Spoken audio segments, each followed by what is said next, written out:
안녕하세요. 역사 칼럼니스트 권경률입니다. 인터넷에서 파트너를 검색하면 결혼정보회사 광고가 화면 가득 뜨는데요. 꼭 배우자가 아니더라도 세상을 살다 보면 다양한 파트너들을 만나 서로 도움을 주고받습니다. 좋은 파트너들과 함께해야 일이 술술 풀리는 법이죠. 그럼 역사 속에는 어떤 파트너들이 있었을까요? 시시콜콜 한국사 어워즈 찰떡궁합 파트너 베스트 3 지금 출발합니다.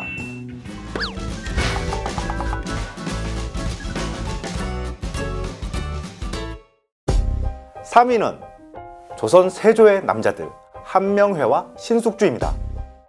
1453년 10월 10일 밤 좌의정 김종서의 암살을 시작으로 수양대군의 쿠데타가 벌어졌습니다.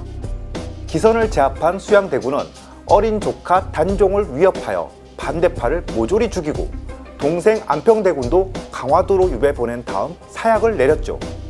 이후 수양은 영의정, 이조판서, 병조판서, 병마도통사를 겸하며 나라의 모든 실권을 한 손에 틀어 쥐었는데요.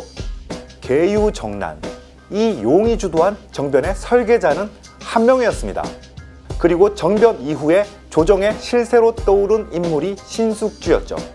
두 사람은 각각 수양대군의 오른팔과 왼팔이 되어 조선의 훈구파의 시대를 열었습니다.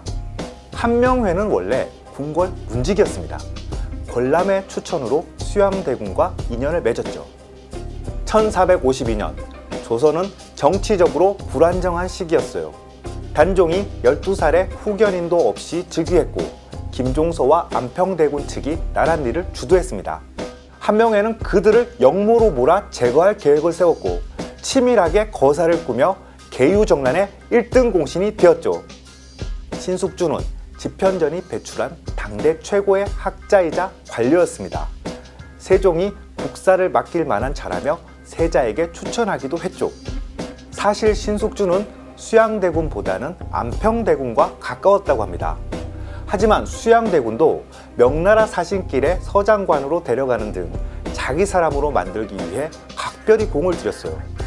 그는 계유정난에 가담하지는 않았지만 2등 공신에 오르며 승승장구 출세길을 달리기 시작합니다. 1455년 수양대군 세조가 왕위에 오르고 왕권 강화에 매진하자 신숙주는 제도와 문무를 정비하고 정책적으로 뒷받침합니다. 한명회도 1456년 성산문 등이 단종 도기 거사를 도모할 때 낌새를 알아채고 세조의 목숨을 구하는 등 충성을 다합니다. 세조는 한명회를 한고조 유방을 도운 장자방에 비유했고 신숙주는 당태종 이세민의 치세를 이끈 위진과 비교했어요. 한명회는 책사로, 신숙주는 유능한 신하로 신뢰한 것입니다. 그럼 두 사람의 사이는 어땠을까요? 한 번은 신숙주가 술자리에서 세조에게 장난을 쳤는데 그날 밤 한명회는 신숙주에게 사람을 보내 일찍 자라고 했답니다.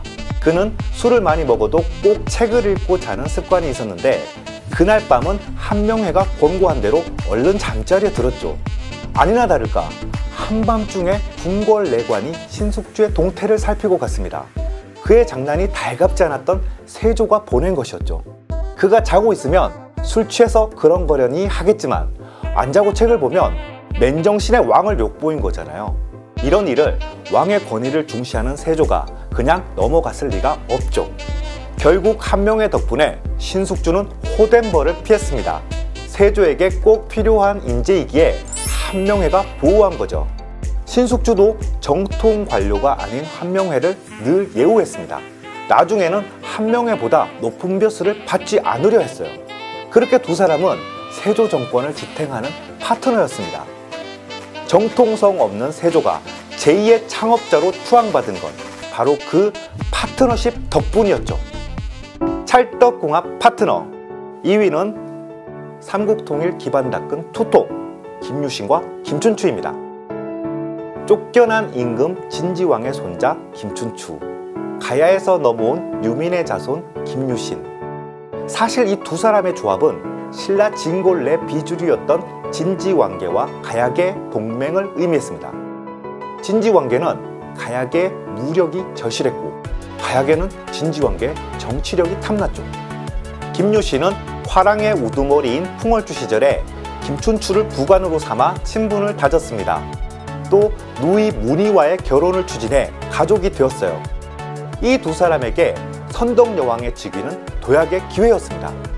진골 귀족들의 반대 속에 임금이 된 선덕여왕은 구세력을 견제하는 신진 세력을 육성해야 했어요.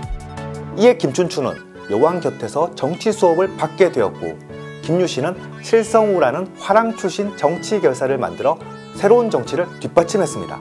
642년 백제 의자왕이 신라를 쳐 40여 개 성을 빼앗고 전략적 요충지인 당항성, 대하성까지 함락시켰습니다. 신라로서는 중국을 오가는 백길이 끊어졌을 뿐 아니라 도읍인 서라벌까지 위태로운 지경에 처한 거죠. 국가적 위기가 닥치자 김춘추는 외교전에 나섰습니다.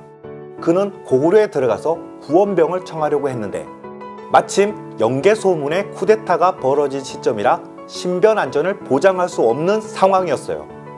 김춘추는 김유신을 찾아가 이렇게 말하고 떠났습니다.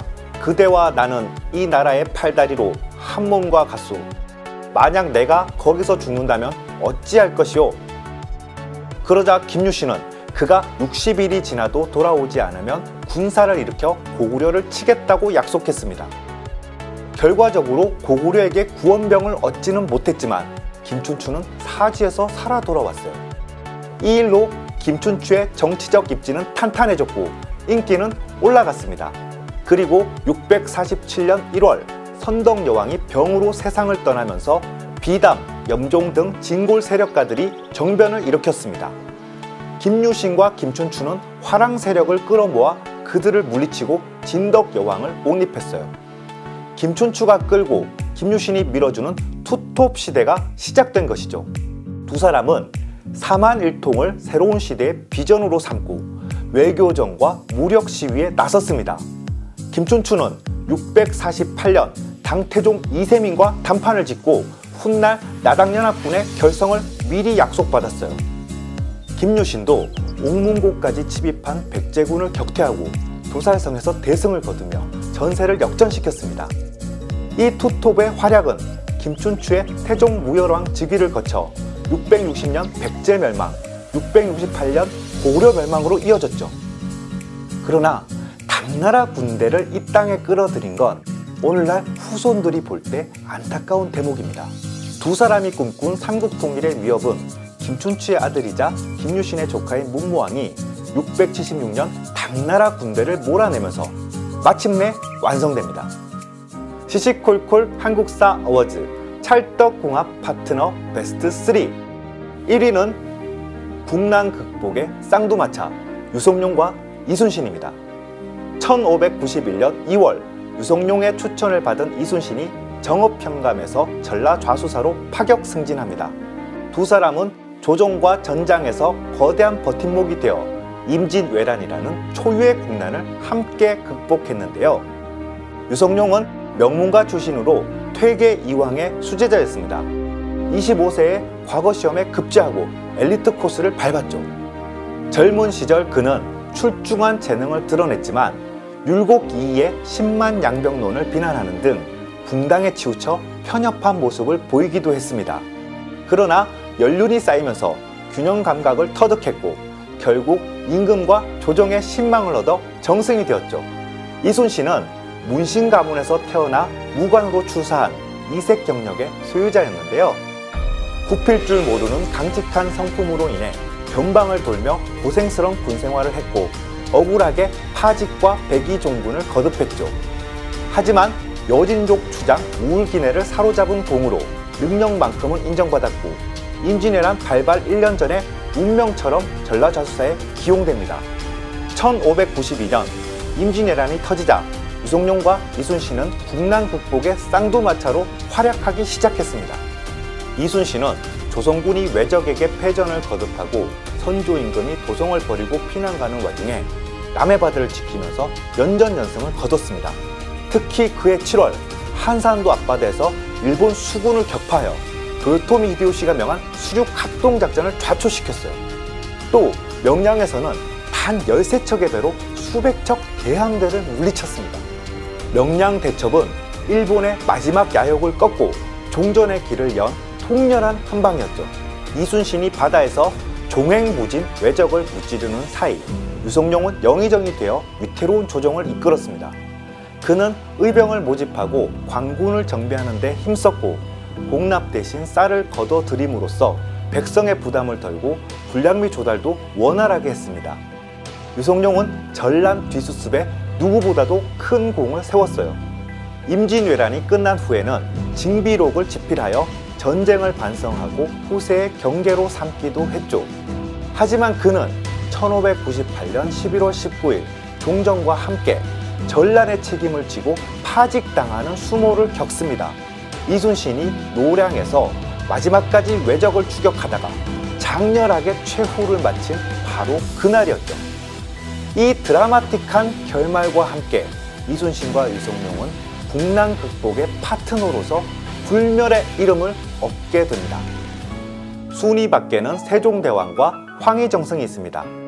황희는 1431년 70세의 나이로 영의정에 올라 1449년 물러날 때까지 세종의 재위 기간에만 무려 18년간 수상 자리를 지켰습니다. 황희는 나이나 병을 핑계로 틈만 나면 사직을 청했지만 세종은 출근 안 해도 좋으니 계속 국정을 이끌어 달라고 그를 붙잡았죠.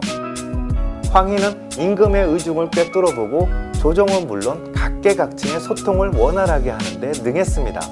그 덕분인지 세종대왕의 재위 기간에 정치가 안정되었고 임금은 제도와 문무를 이룩하는 데 매진할 수 있었죠.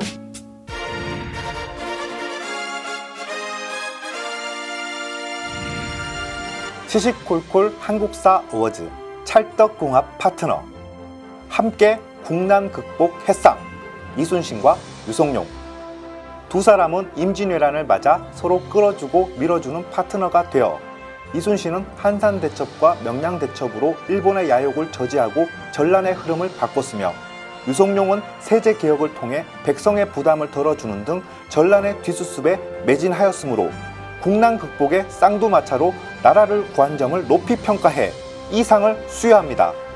공경률의 시시콜콜 한국사 어워즈 제작진 1동 축하합니다. 축하합니다. 지금까지 역사 속 파트너에 대해 이야기 나눴는데요. 여러분 인생의 파트너는 누가 있을까요? 배우자, 직장 동료, 친구를 떠올려 보세요. 아직 못 만나신 분들은 페이스북에서 역사 채널 공경률을 찾아주십시오. 역사 속 인물들을 파트너로 맺어드리겠습니다. 공경률의 시시콜콜 한국사 어워즈 여기서 마칩니다. 우리 함께 역사해요. 역사해요.